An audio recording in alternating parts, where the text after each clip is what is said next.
Good morning, good afternoon, good evening, ladies and gentlemen. Welcome to another edition of GNN. Today is April 17th, 2024. And as always, we have another banner night on our hands here. But before we get into the details of our brand new mobile suit, let's go over some news.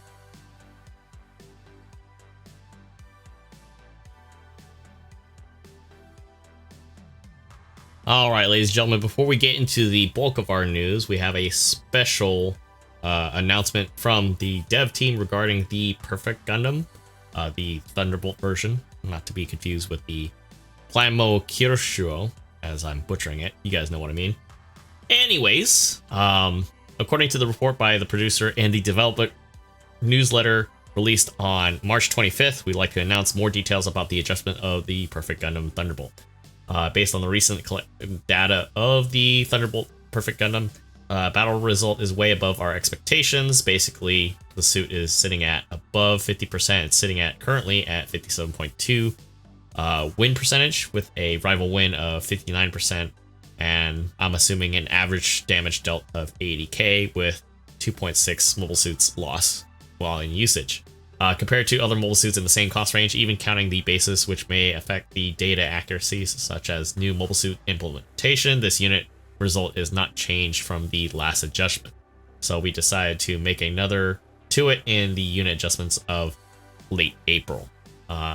Basically, they've asked, we would like to ask for your patience until the adjustment is applied. So I think basically flat out saying it's not going to be taken care of till the end of the month because there's some more data being needed to make sure it's adjusted properly and in line with everything else. Yes, it is a 4-star. It is probably one of the strongest generals at its cost right now, kind of upsetting everything else.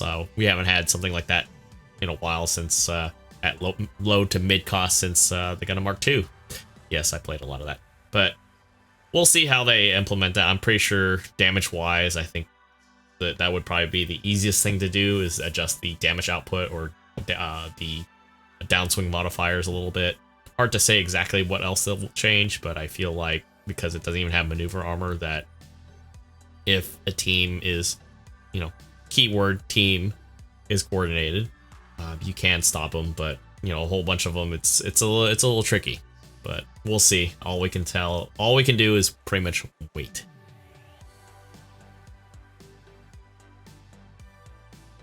All right, jumping into our main bulk of the news, the GBO Spring Festival is still ongoing right now. We are fast approaching the tail end of this event, so it's really cool. We do have a free 10 pull courtesy of this Spring Festival, so if you haven't pulled for anything yet, this is a chance for you to get something really cool. You never know, that free 10 pull might get you what you really want. So here is the details of our main event. It is the EWAC Nero from Gundam Sentinel. This is a 2-star suit, which we'll get into the details shortly, because there is a limited supply drop notice for the narrative Gundam C-Pack. So now we have access to the level 2 as well as its respective weapons. I got to play it a little bit at 650, but unfortunately, this is one of those suits that kind of fell through the cracks. Maybe at some point I'll probably give it another roll again and see how it holds up at the shenanigans at 650, since we have the 3A floating around and some of the other suits at cost too. It's gonna be nuts. Anyways, due to the Spring Festival event that's ongoing right now, they do have a special supply drop based on rarity. So this is a 3-step process. Once the 3 steps are done, that's it.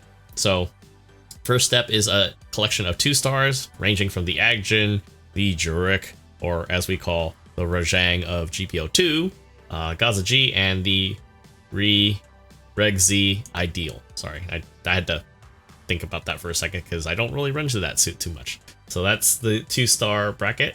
Jumping into 3-star, we have the Osola Hazel, Psychozaku Mark II from Thunderbolt, the Sisquid, and the Spada for your 3 stars, and then rounding out the 4-star collection, you have the Phoenix from Gundam NT, the Zoltan Sinanju Stein, as well as the FF variants, the Fukuoka variants of the new Gundam and Sazabi. Now, of course, you're not going to be getting anything just empty-handed. If it's not a suit that you want, you also will be getting mechanic tickets respective to those rarities as well. So really cool. If you kind of missed out on that, this can be your chance to get it. You know, all I can say is good luck in that regard. Jumping into the other portions of our news, the recycled ticket counter has changes right now. We now have the level 1 GP00 Blossom, not to be confused with the Engage 0 or its other variants. This is now available for pickup. This, I believe, is a native 500 since it's a prototype and it's not the, obviously, GP01 level of performance, so it is a 500 native suit support, for that matter. I'm surprised they didn't throw the level 2, but I guess, you know, they gotta roll things out in stride. We do have some changes to the DP exchange counter as follows, with the Violent is sold level 2 now being available. I believe this is a 650 version. So the 600 is the level 1, obviously. So pretty cool general. It's got that sort of Gundam-esque aesthetic going on, even though it has the Violent layout when it comes to arms, legs, all that fun stuff. So jumping into our main event here, this is a 2-star support coming in as a 450 suit, often called a high-end mass production suit. This mobile suit is based on the Nero and designed for early patrol missions. I know that it says Gundam on the writing there. It's a typo. We get it. Its head is equipped with internal antennas for both long-range radar and identifying enemy machines. Multi-sensors equipped to the front allow for passive intelligence gathering. With these enhancements, its recon and communication abilities far outshine anything a normal suit has to offer. Camera units or remotely piloted vehicles, RPV, can be used to enhance its gathering capability and precision as required by the situation at hand. When boarded by both the pilot and a operator specializing in recon, I'm assuming this is by canon, it's supposed to be a 2-seater, its utility and survivability is even superior to that of the Isaac. This can be deployed on both ground and space. This suit actually, kind of cheating a little bit, because I did pull for this. This does have space affinity, which we'll get into the details shortly. It does have a sub-weapon called Unmanned Probe, which sets a self-controlled device above the mobile suit to spot enemies in a limited area. Pressing reload or activating a certain period will release the device usage. So I'm guessing it has a certain build-up heat process, and then once it overheats, it goes back to that reload phase or overheat phase. If you are doing 10 pulls for it, they do kind of mix up the AU normal suit. So you have Camille's helmet there as the AU-02, and I'm not sure whose suit this is, but it's the 6th AU suit that you have in that collection. So, you know, it's a little different, but it kind of matches as well. So something neat to have. So onto the stats. All right, folks, sorry about that. I wanted to interject really quick before we jump into the nitty gritty of the brand new EWAC Nero. The dev team wanted to let us know, the player base, over the past few weeks we have experienced a number of newly released mobile suits that required urgent fixes to ensure skills and performance were up to their intended values. As a thanks for your understanding and continued support, we will be distributing 10 tokens to all players immediately. This is pretty much as soon as you log in, but they're limited to 30 days after being sent to the reward center. So don't sit on it, grab it as soon as you log in, because if you go over those 30 days, they're gone forever. So on to the details of our brand new suit.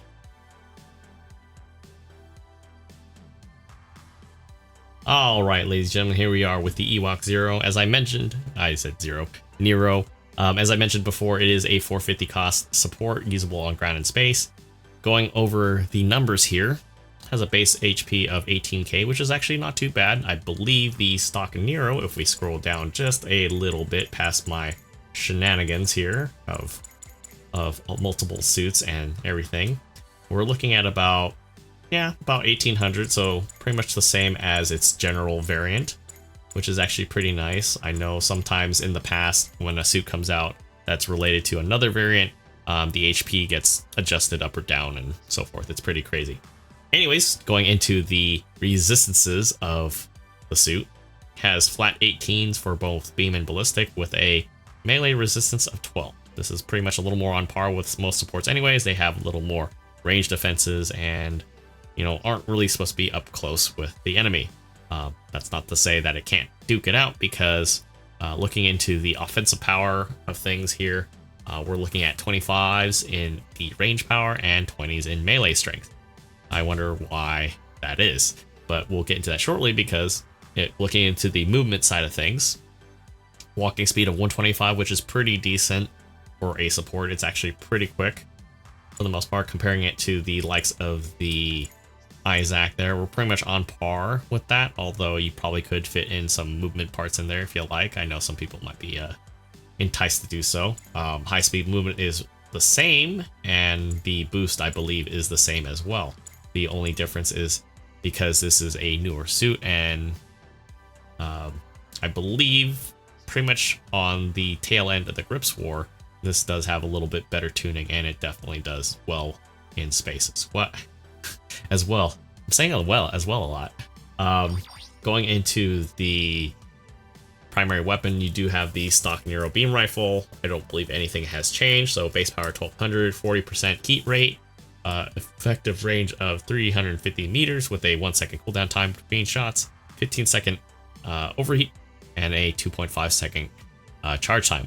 I believe this is probably one of the fastest beam rifles to use to charge. I think there's other ones out there that are faster, but we're talking high cost at that point.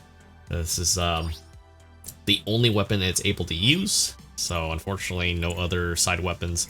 Going into the melee, which I kind of teased already, sadly. This has the enhanced level 2 or enhanced 2 version of the blow, or basically hand-to-hand melee. Base flat power of 1800, 2.5 second cooldown time, so it's going to be pretty nasty to get caught with this. As with other things, you can't really switch out the melee. It's unfortunate. Going into the sub-weapon category, we have its primary camera unit. Instantly overheats, effective range of 600 meters. I'm not sure what the duration is. I'm assuming it's probably the same as the Isaac and I want to say Zaku Recon, but the raid one as well. That's going to be pretty interesting. 8 second overheat time, so this thing readies up fairly quickly. We do have the sensor unit. I want to say this is very similar to the EWAC Nero.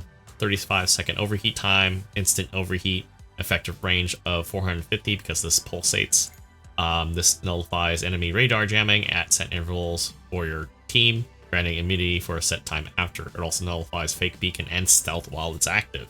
So this is pretty neat to do throughout the match. You do have a variant of the GRAM rifle for this to use. Obviously, this is not necessarily canon, but base power of 180 with 30 rounds in the mag, effective 250 meters. This is going to be pretty crazy because I think the stock GM rifle has the same. Let me just check. 250. Where is me GM Custom at? GM Custom, where are you? Oh no, it has a little bit less than the stock general GM rifle. But at the same time, like, as a backup weapon, 7 second reload time and a really nice rate of fire. This thing looks pretty good. Builds stun very quickly. I think it takes about less than half or about half to build stun, break MA1. So this is really nice. But yeah, 7 seconds, 250, borderline midlining. It's gonna be cool. You also have a smoke grenade, very much like the Proto Start G-Gun.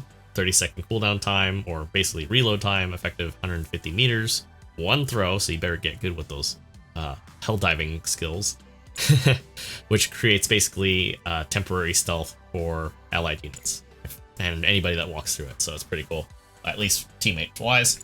Now there's the unmanned probe sub weapon. This also instant overheats, I guess. 100% basically overheats, right?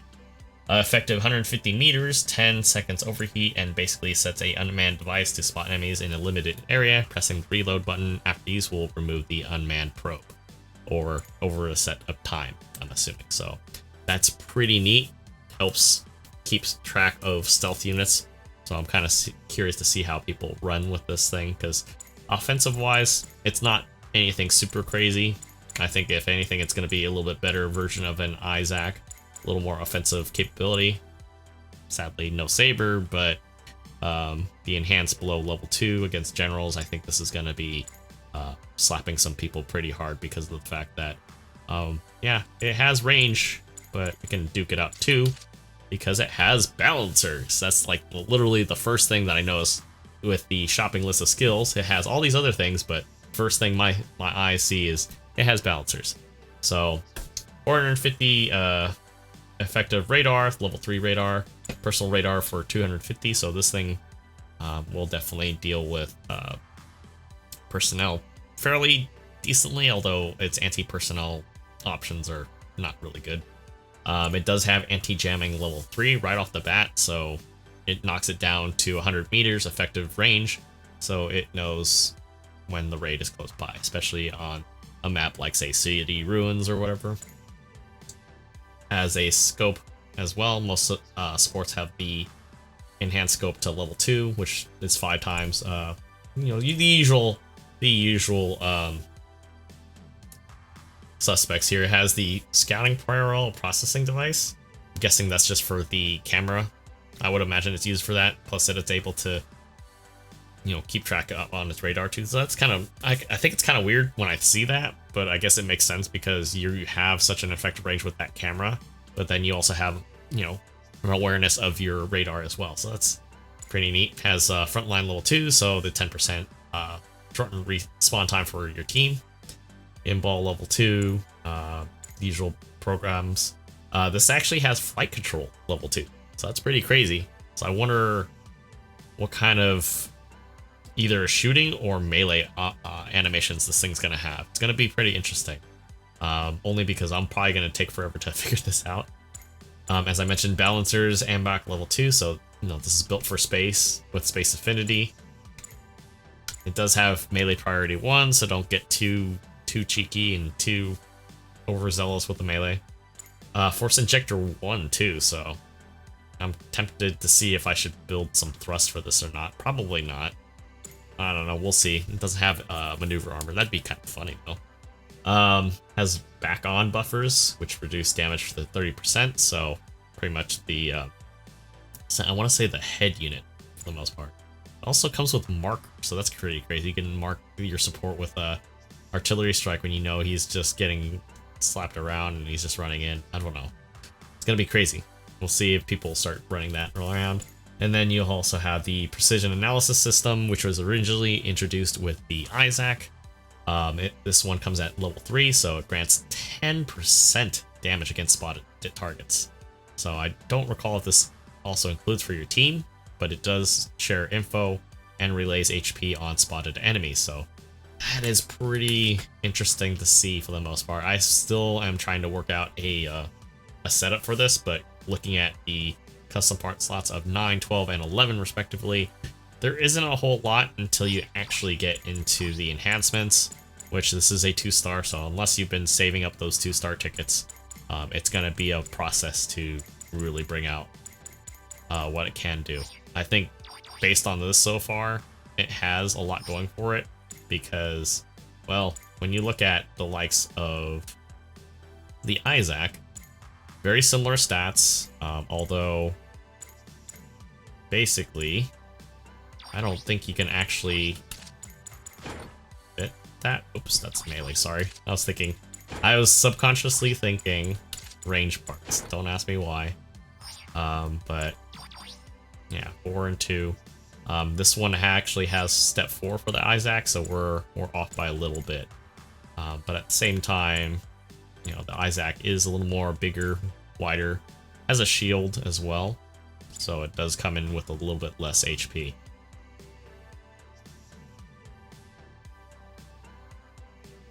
Alright folks, that concludes tonight's recap of our brand new EWAC Nero. I almost said Jigen for whatever reason, because it does look like a Jigen, but the EWAC Nero from Gundam Sentinel. I know a lot of you guys may or may not like this. This is a 2-star support, which, well, you know, it's something different. It doesn't have stealth like the EWAC, so this is going to be a little more in the fight, just not directly in it. At the same time, I want to know what you guys think. This is obviously could be a pass. I mean, we still got the rest of the month to go through because we got other stuff on the way. At the same time, like, I'm very curious to see what type of offensive ability this thing has and how it stacks up to something like the Isaac, because they're both in the same cost range. And I mean, when you have one of the fastest beam rifles at your disposal plus a fast building rifle to go along with it and a nice hefty punch too, it's hard to say that, you know, this is not worth it. But, you know, I digress. It is a sport, and I know a lot of people have their typical suits that they lean towards, or their style of suits that they lean towards. So hopefully you guys enjoyed this video, found it educational. So please do not hesitate to hit that like and subscribe button. Helps out the channel immensely, but I want to know what you guys think, so let me know in the comments. And until then, I will see you guys all on the next video. Take care.